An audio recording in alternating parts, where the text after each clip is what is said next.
What's up, everybody? Where are we headed with the future of NIL, paying players, the NCAA? We will discuss it all with Trey Wallace of Outkick. You are Locked On SEC, your daily podcast on the Southeastern Conference. Part of the Locked On Podcast Network, your team every day.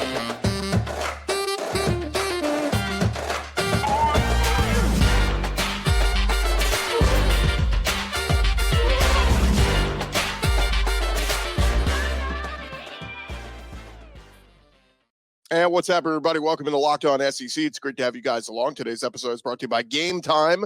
Download the Game Time app, create an account, and use our code Locked On for $20 off your first purchase. I'm Chris Gordy. Thanks for making Locked On SEC your first listen every day. Shout out to our everydayers. We're free and available wherever you get your podcasts and on YouTube, part of the Locked On Podcast Network, covering your team every day. For those who subscribe on YouTube, you've seen no disruption in the show. For those who listen on audio, we had a little transition over to a new platform. So if you were missing a show from Monday, I think it finally uploaded late Tuesday afternoon. So anyway, we're all caught up now. So when we post a new show in the morning, it's posted overnight. So you'll find the audio version on iTunes, Spotify, wherever you get your podcasts, and then, of course, the video version over on YouTube. So appreciate all you guys for tuning in, and we're back for you 5 days a week here talking all things SEC football. We're going to get to Trey Wallace of Outkick here in just a second, but first, we got a little news to catch up on going around the conference, so let's do that. Let's go around the conference. Boots out to the right. Intercepted. Takes the handoff. Throws in. What a catch. Around the conference. And we start over at Alabama as one of the big topics that happened this week around all of college basketball was court storming. During football season, we had field storming was a big topic. Now we have court storming because a couple weeks ago, Caitlin Clark of Iowa got bumped by somebody as opposing team was storming the court. And then this past weekend, one of the Duke players got bumped as students were storming the court. So a lot of people have chimed in with opinions on what needs to happen. How do we fix this? Court storming. Well, Alabama Athletic Director Greg Byrne weighed in on the hot topic. And look, safety concerns are always going to be an issue when it comes to protecting the players and the athletes and that sort of thing. But Greg Byrne came out with a drastic measure on stopping court storming. He said court storming should result in a forfeit. He said this to AL.com's Matt Stahl. He said, you have two kids run out there. No. But when you have a sustained rush like what happened the other day at Wake, you lose the game. That'll get people to stop. It's interesting because the game is already over in that scenario. So I don't know how you just go, oh, you know what? I know you think you won the game, but we're going to say you forfeit. You didn't win. Byrne did go on to say, he said, we had a student manager we thought was going to lose an eye after a field storm in the last few years. He ended up being concussed, and the doctors were able to save his eye. We had a female doctor, get pushed down and bruised up pretty badly. And something needs to be done about it. The SEC does issue fines for rushing the court or rushing the field. LSU just got hit with a $100,000 fine after fans stormed the court. Their win over Kentucky a week ago. Byrne said fines don't keep fans from rushing the field. He said kids aren't going to be in the stands saying, oh, I don't want to do this because my school's going to get fined $200,000. It doesn't enter their mindset. But if they knew the game that they had just been a part of, celebrated a great win, if they knew they were going to lose that game immediately, that would stop them. It's interesting. I don't think that's the approach to go. Arkansas AD Hunter Yurachek said the fine for the storming their field back in 2021 when Arkansas beat Texas, he said, publicly, it was worth it. He said, if you saw the stands, they started to come down from the top with about 2 minutes to go. There was there was not a law enforcement official that I would have wanted to put in front of those students to try to stop them. I'll take the $100,000, but it was worth it. So again, like we've seen this from different people around college football and college basketball. It's a great moment. And let's also admit, like, we celebrate the court storming. ESPN, like, they lead Sports Center with court storming. It's a highlight in sports. My take on it is, look, two unfortunate incidences that happened, but overall, we've been doing this for decades, and largely it's been okay. So I can't let the few minority instances, make us make sweeping decisions on eliminating storming the court. I mean, one alternative, maybe when a game ends, you allow for about 30 seconds to let the players get off the court, and then say, okay, now storm the court. But I don't know what the right answer is. I just know forfeiting the game is not the right option. So strong take there from Greg Byrne over there at Alabama. Over at Georgia, they have reportedly found their new running backs coach. Matt Zenitz of 24/7 Sports reporting that Josh Crawford is going to make the jump from Atlanta to Athens. He was the wide receivers coach at Georgia Tech this past year. He was in the mix for the Georgia wide receivers coaching position, which ultimately went to James Coley. But Crawford made the jump to the college ranks back in 2021, joined Western Kentucky staff, and will fill big shoes there as Dell McGee leaves to go be the head coach at Georgia State. Dell McGee is also expected to hire Jim Chaney as his offensive coordinator at Georgia State. Of course, Chaney has been OC all over the SEC at Georgia, Tennessee, Arkansas, and everybody knows the name Jim Chaney across the SEC. So interesting hire there for him at Georgia State. Over at Ole Miss, Jaxson Dart making big news on Tuesday with an announcement that Nicholas Ayer signing an NIL deal with Jaxson Dart. They put out a statement, said, proud to partner with Jaxson Dart, the nation's first college athlete to be aligned with an international private aviation company. Welcome to the team. His deal includes the use of their fleet of jets for travel, training, and philanthropic endeavors. Man, isn't that like everybody's dream to have a private jet to take whenever we want? And what happened from getting like a free car from a dealership to suddenly a private jet? Like if he calls at 2 a.m. on a Friday night and wants to go take a flight somewhere, do they have to give it to him? Pretty interesting. I would assume he has to still schedule time out to, like, hey, you got to give us at least a week's heads up to fuel up the jet and have it ready for you. But pretty interesting. Look, that's NIL is expanding, man. We're not just talking peanuts anymore. That's a huge deal. Congrats to Jaxson Dart. Private jet, man. Super awesome. Paul Finebaum sounding off this week on the McElroy and Kubelik in the morning show there at Jocks FM in Birmingham, making his weekly appearance. And they asked Paul about the idea of further expansion of college football. We all know that we're going to go to the 12-team playoff this year, but there's discussions about down the road expanding to a 14-team playoff. And Finebaum said he's not opposed to the idea, but he said, I frankly think at this point, what's the best number? Is it 8? Is it 12? Is it 14? I think once you get into the double digits, it really doesn't make any difference. What we're talking about now is probably the amount of money that can be made, which is important because it's the biggest revenue supplier outside of the individual TV contracts. So we're going to see what the 12-team playoff looks like this year. But, look, you've already talked about it being an NFL model.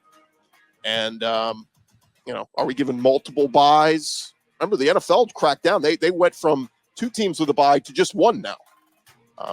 Now they added extra playoff games in doing so, but would we have like could we have like 8 games in the wild card round with a college football playoff?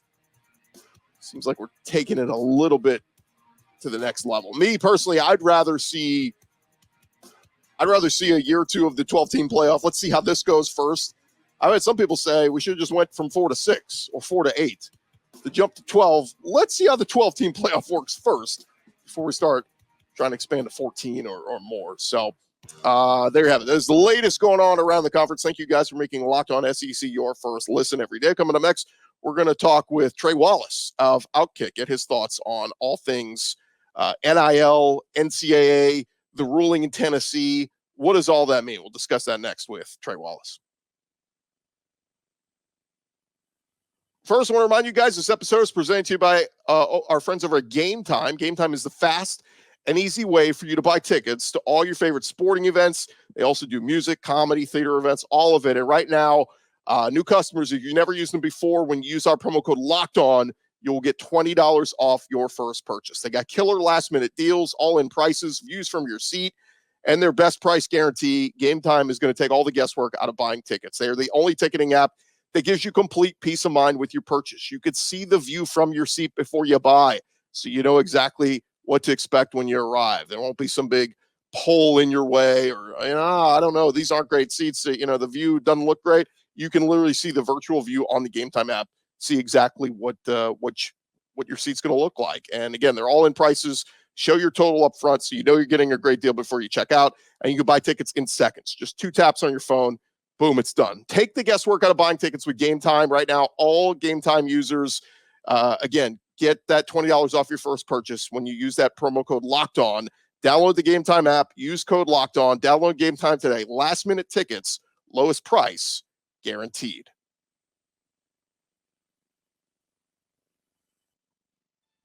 Rolling along here, Locked On SEC, and always love reading a bunch of stuff from across the landscape of college football. And one of the guys love reading his work. He is Trey Wallace over at Outkick, and he had a really good piece up earlier this week, kind of looking back on the NIL spat between Jimbo Fisher and Nick Saban. Crazy to think that it was 2 years ago already, but how far we've come in the landscape of NIL and fighting the NCAA and all that. And so joining us now to talk a little bit about it is Trey Wallace. You can follow him on Twitter at Trey Wallace _. Of course, outkick.com to read all this stuff. Trey, welcome in, man. How are you? Man, I am doing great. It is, isn't it crazy to think how, before I wrote that, I was thinking over the weekend how far back, that was between Saban and Jimbo, and really when NIL kind of took off is the best way to put it. And man, 2 years ago, goodness gracious, everything is like flipped on its side now 2 years later. It's wild to think about. It is crazy to think about, because we talked about it a good bit here on our show. I remember at the time, and it was like one of our biggest YouTube videos we had. Like, everybody was so into it, and A&M had just signed the #1 recruiting class, and of course Bama was right there. But God, I can't imagine going back in time and somebody whispering in our ear, hey, 2 years from right now, both, Jimbo won't be at A&M and Saban will be retired. I think we would have dropped dead, like, just on the thought of that. Isn't it, it's so crazy the way college athletics is nowadays, and that's kind of like a perfect example, because if folks go back and they watch that full, I think it was like 10 minutes that Jimbo was talking, rebutting Saban from the night before and calling that press conference just to be able to come out and tell Nick Saban to kick rocks. And, he went on and said, we're continuing this path at A&M, and we're going to be here for a very, very long time. And this is going to be the Aggie standard. And man, 2 years later, Jimbo Fisher doesn't have a job. Nick Saban is, living his life on the golf course. And look, I'm sure Jimbo is loving retirement and buyout life at the moment. But it is wild to see how far we have come when it comes to the coaching ranks, but also NIL. Yeah, I'll never forget him, Jimbo, calling Saban a narcissist. And then I forget what he said. He said something about like he thought he was God. Yeah, he treated himself as God. Yeah. And then he kind of said something like, he didn't say if you want to know where the bodies are buried, but it was something like that. And I was like, oh, this is about to get really ugly. And it didn't get much further past that. But man, I would have loved both of them just going publicly shaming each other for past transgressions. I think that would have been awesome. Well, he said it was along the lines of, if y'all should go do your job and dig where the bodies or something like that was buried. Right. But he was pretty much saying, hey guys, if y'all dig hard enough, you'll be able to find things on Nick Saban, and whatever. Like, there's stuff about Nick Saban that's out there. You just have to look hard enough and see maybe where some of his assistant coaches have gone or been. I think the better way to put it is sent off to over the last 15 to 20 years. But that was a legendary rant and back and forth. Something that we're not getting anytime soon again, because these coaches, I don't think they want to test each other. Yeah, exactly. As we talk NIL, Trey, let's fast forward to the decision that just happened a week ago. We know that the NCAA is doing this investigation into the Tennessee program relating to NIL. And we get a judgment from, the judge that basically says, hey, NIL is free to happen, and NCAA, y'all need to back off. Catch us up on where we are with that whole situation, and what do you think that means moving forward? Yeah, it was I was in the courtroom for it now. It was like 2 weeks ago. Now it's a 70-minute hearing. Both the state of Tennessee and Virginia laid out the case against the NCAA. NCAA kind of did their same, and it was more or less, how's NIL? How is not being able to go negotiate NIL compensation hurting the players and keeping them in the dark? And that was really the main argument by the attorney generals of the states. And the NCAA really didn't have a good answer to it. More or less, they were coming out and said, we don't think it's doing much harm. And I think that's where the NCAA lost its case. I really do. I look back on it now and all the notes that I took during the hearing, and where we are now, is the NCAA. I don't want to say they're completely just dead, but the enforcement side of the NCAA is kind of gone to the wayside now. With Judge Corker's injunction ruling, it pretty much dumbing it down a little bit just for everybody, because it's difficult for me to going through all these legal terms. The NCAA is not going to be able to come after schools for any NIL related potential violations or anything related to paying players using name, image, and likeness. When we all know that right now, a good amount, a lot of these deals are inducements, pay for play, but pretty much it's saying, look, you can't dictate the terms for a student athlete, and you can't say, hey, look, can't have these conversations about how much money you're going to make when you go to school, or how much potential money you could even make. And I think that's what these collectives and these attorney generals in other states are really arguing is, look, we don't have the ability to sit down in front of a player and say exactly how much you're going to make when you come to this school. It's like an NFL contract, an NFL contract. When you sit down, these players know, okay, here's how much is guaranteed. Here's a base, here's performance incentives. And that's what you kind of have in the college ranks now. Even though it's not publicly out there, a lot of these young men, they know what their base salary is going to be, their base pay, I guess is the best way to put it. A couple $100,000 a year, break that down into months, and then when you get on campus, okay, any other NIL deals that you might get while you're on campus, whether that be local television or big time deals, maybe like something like Jaxson Dart signed this week with Nicholas Air, private plane company, where he can fly around. So the easy way to put it is look, these players can now talk to a collective from Florida, Georgia, A&M, Texas, doesn't matter, and all those schools can lay out, hey, look, you're going to make $400,000 while you're here. And then at the same time, that young athlete, whether that be a high school athlete or a portal player, can go back and say, okay, they go to Ohio State and say, hey, look, they're offering me $400,000. You guys going to offer me $450,000, $500,000? So it can turn into bidding wars right now, but really capitalism, man, that's what America is all about. And the NCAA was trying to deny that, Chris. So that's where we're at, really breaking it down. It's so interesting too. I know you covered Tennessee for a long time there. Is it interesting that they're the ones that push back after they kind of tried to give in, a few years ago with the whole, the previous investigation, and now here it's a full, 180 saying, no, look, we're digging our heels in, and hey, we did things by the rules here. It's interesting because I covered Tennessee for 3 years, just straight covering the beat. That ended about 4 years ago before I took stuff. And so I was there, during the Jeremy Pruitt stuff. I'm not tooting my own horn when I say this, but just trying to lay out a timeline. I broke the story on Jeremy Pruitt, the investigation, and everything that they went through. Chris, like the university was laying it out on a platter and inviting the NCAA to, hey, look, here's our interviews, here's receipts, here's where we did wrong, here's where we did right. And they did everything they can and could at the time to lessen that penalty when it would come down. Because they did, man. They committed a bunch of violations, a bunch.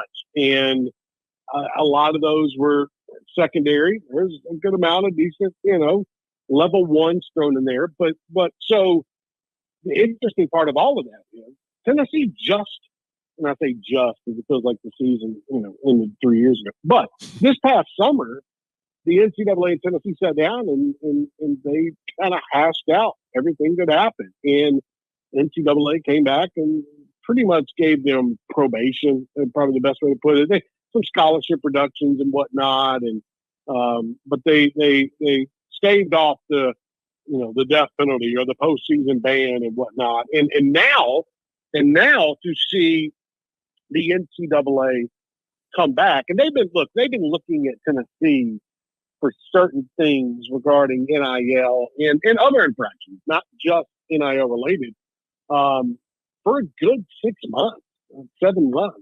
And it really ramped up in December when the NCAA pretty much gave them a draft notice of allegations and say, look, we think you're doing this, this, and this. They haven't gotten the full notice of allegations yet, but the NCAA has been on their trail. And this goes to, and one of the things that's interesting about it, Chris, is, the NCAA was trying to bundle some cases against Tennessee, meaning, Tony Vitello, the baseball coach, was suspended for a few games last year for something that had to do with a baseball player, Maui Auna. The assistant basketball coach was suspended for the first 2 games of this season for something that happened 2 years ago. But the NCAA decided, hey, look, we're going to bundle these cases up, and then we're going to try to hit you with lack of institutional control. And that's when Tennessee was like, wait a minute, no.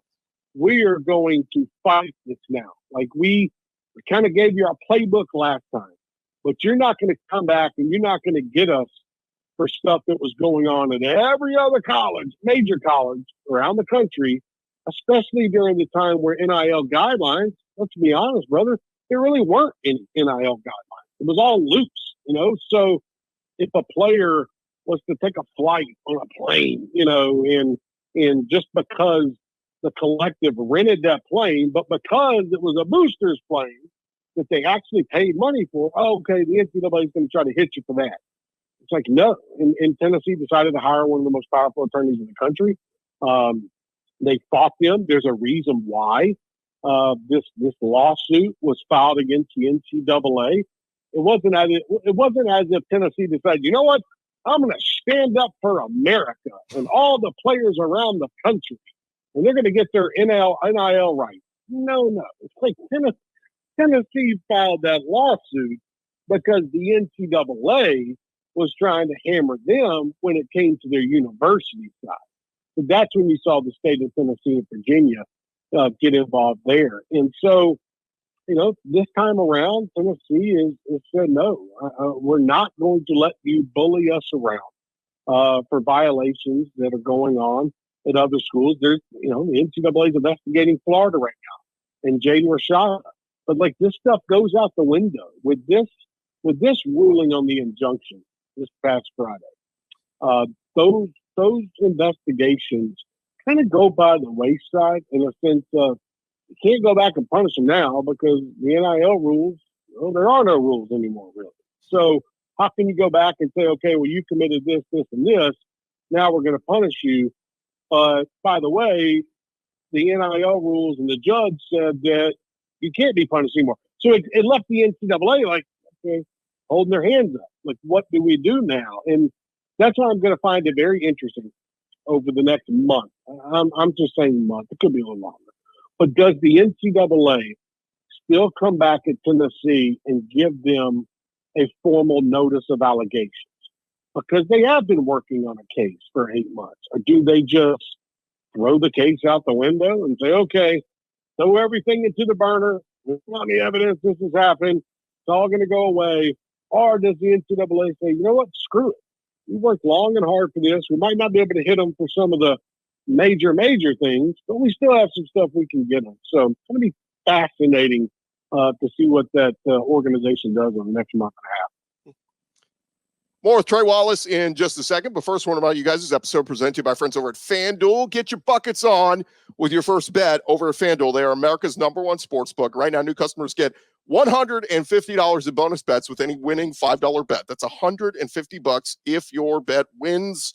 And they got plenty of different things to get in on. We just started the backstretch of the season of the NBA. They got nightly action there for you all across the NBA. They got college hoops. They got future bets on college football. We've already been talking about some of the betting lines and over-under win totals. They got it all up there for you at FanDuel. Go check them out, FanDuel.com/lockedon. Why do you want to put the /lockedon?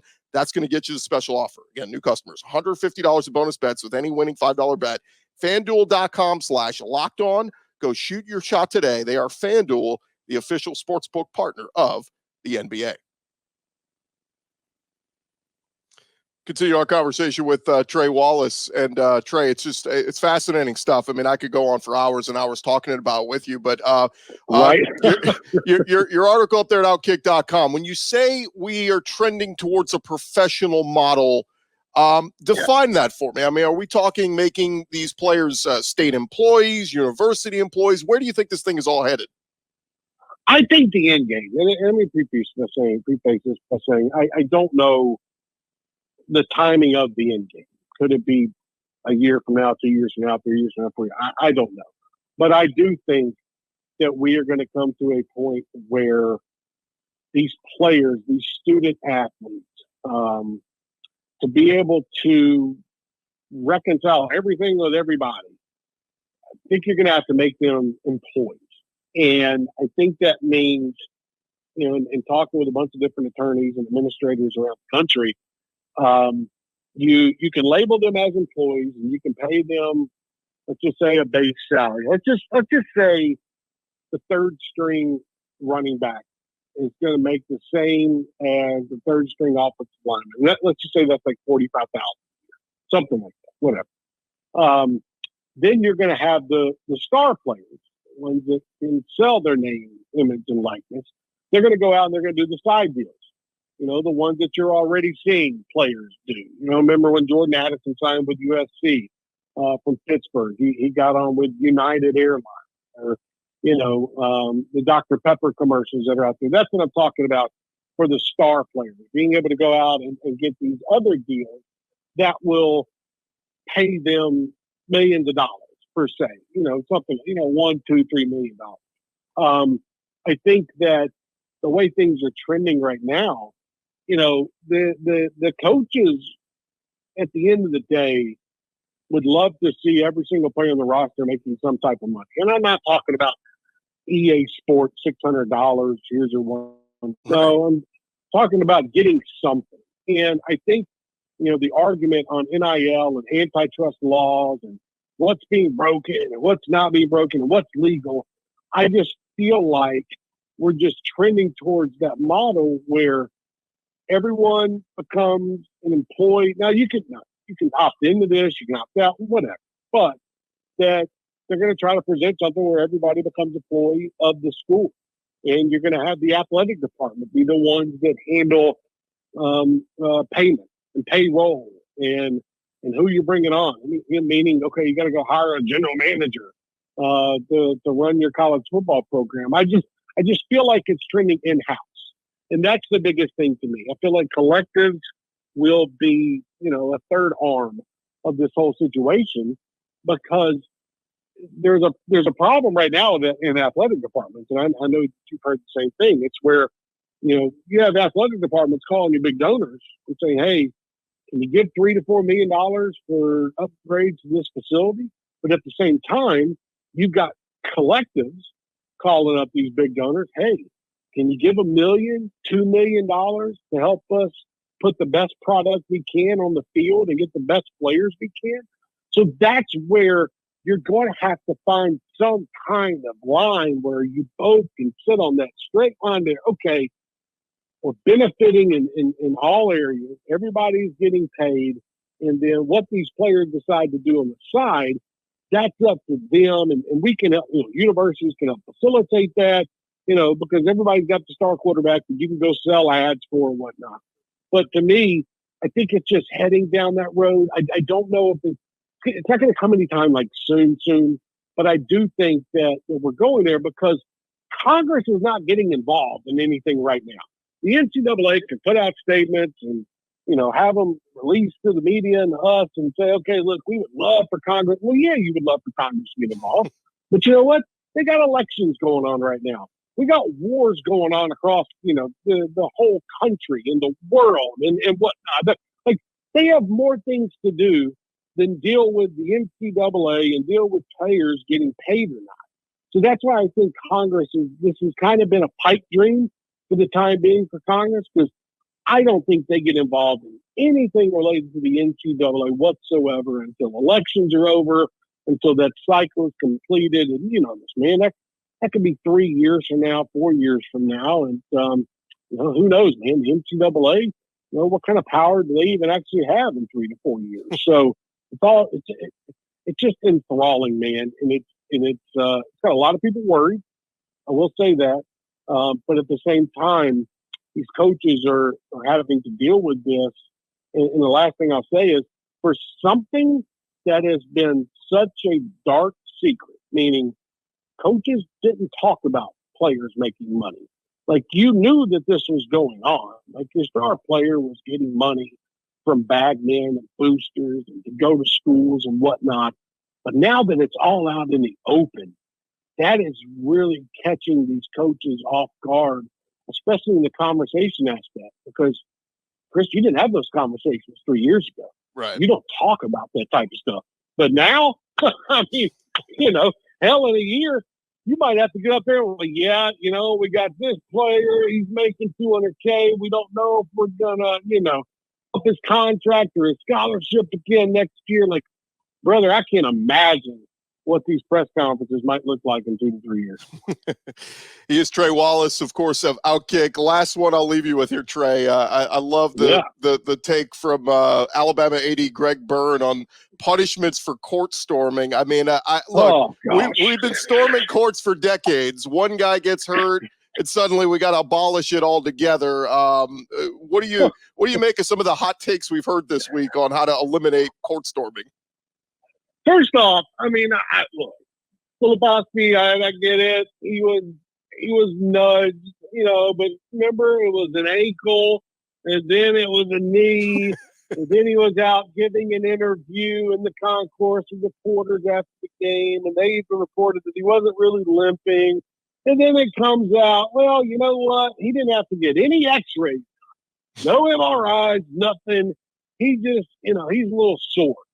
Like, how the hell did we go from all of that on Saturday, where the world was coming to an end, to where we are today, where, okay, you can play tomorrow night. I think that, look, here's what happened. You had 2 instances, and I'm going to go back there in just a second, but you had 2 instances this year. That Caitlin Clark and he had Duke basketball involved in 2 instances of court storming. And if folks can jump on that and raise debates about, what is right and what is wrong in college basketball, should we storm courts or not, this year gave them 2 great examples for them to be able to complain about it on the radio and television.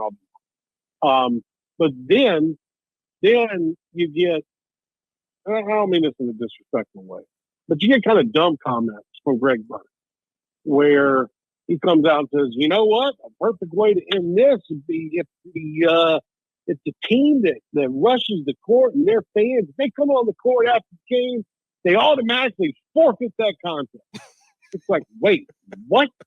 Like, that makes no sense. Like, you're telling me you're trying to send a message by saying, okay, well, if a couple hundred students storm the court in excitement for something that's been going on for 40 to 50 years, okay, that team's going to have to forfeit the game. Like, what are we talking about? And he said the same. He kind of said the same thing. And I like Greg Byrne. Greg Byrne's a smart cat, knows what he's doing, really good athletic director. But he kind of said the same thing after the Jermaine Burton incident in Knoxville, where Alabama wide receiver Jermaine Burton was coming off the field. Hell, I was right there near it. Coming off the field, a Tennessee female fan was kind of running by. Jermaine Burton decided, I'm going to hit her in the face. I'm going to slap her in the face. And you had this whole conversation, well, is it safe anymore? And Nick Saban wanted to come out and say that Jermaine Burton didn't feel safe. And it's like, come on, man. Give me a break. This was a 120-pound female that was running past you. She wasn't coming towards you. And it's the same thing with Filipowski this past weekend, where he came out and said, well, I felt like it was intentional. I felt like that person was trying to hurt me on purpose. And it's like, you guys are really digging in. Like, it's not that big of a deal. And I look, if somebody was to get out there and God forbid, pop an ACL or something like that, and you had some crazy court storm, and I would understand the argument from that point. But we haven't seen anything like that in the last 40 years, maybe once or twice. And the other thing, again, I'll go back to it. Who was involved in the stuff this year? I think that's the biggest thing. It draws headlines. Duke draws headlines. Caitlin Clark draws headlines. And I think at the end of the day, the ACC doesn't even have a fine system in place. Meaning they're not fining schools like the SEC does. And you have to remember, too, the SEC flipped the script this year, or this past year, where if you storm the field, you have to pay the $100,000, $250,000, or $500,000 fine to the opposing school. It no longer goes to charity. You have to pay that, like Tennessee had to pay that to Alabama, or Auburn had to pay that. So I just think this conversation, I think it'll be dead in a couple of days. And I think anybody and everybody wanted to spout off and get their hot takes in. When if you really just think about it long enough, there are ways to keep fans from storming the court. Line about 30 different guys up in yellow jackets along the baseline and make it clear that you're not storming the court. Okay, cool. All right, it's over. Or you do the Kentucky way with Calipari. God love Calipari. I give him a lot of hell, but he's smart about this. If his team is down 6 with 15 seconds left in the game or 10 seconds, if he knows the game is over, what has he done in the past? He has sent his team to the locker room. Yeah. Because he knows that the other team's about to rush the court. He sent them to the locker room. And I know you can't do that a lot of times because it might come down to the last possession, but there are ways to prevent it and stop trying to go after the students for having a dang good time. I think it's dumb. And I hope everybody got their hot takes out this week because they're going to be about as useless as the paper they're written on here in about a week. Well, one place there's never any hot takes. That is Trey Wallace's articles up there at outkick.com. And you do a great job, man. Always appreciate reading your stuff and appreciate you taking some time. I know we kept you super long today, but really appreciate you hopping on with us. Man, I enjoyed the conversation, brother. We have ran into each other numerous times over the last couple of years, and to finally get to sit down and do this, it was fantastic. Look forward to doing it again. I love the product, man. I love what you do. And thanks for having me and keep up the great work, brother. Absolutely. Thanks, Trey. That's Trey Wallace there of Outkick, and appreciate him taking some time there and joining us, man. It's tremendous stuff he does, and been covering the SEC a while and knows his stuff, and always appreciate his opinion. That is going to do it for this edition of Locked On SEC. Thank you guys so much for making us your first listen every day. Now you can make your second listen. Go check out Locked On Sports Today, streaming 24/7 on YouTube. All the big top stories across all the landscape of sports with all of our experts on Locked On. Check that out, Locked On Sports Today on YouTube. I'm Chris Gordy. This has been Locked On SEC. We'll talk to you guys tomorrow.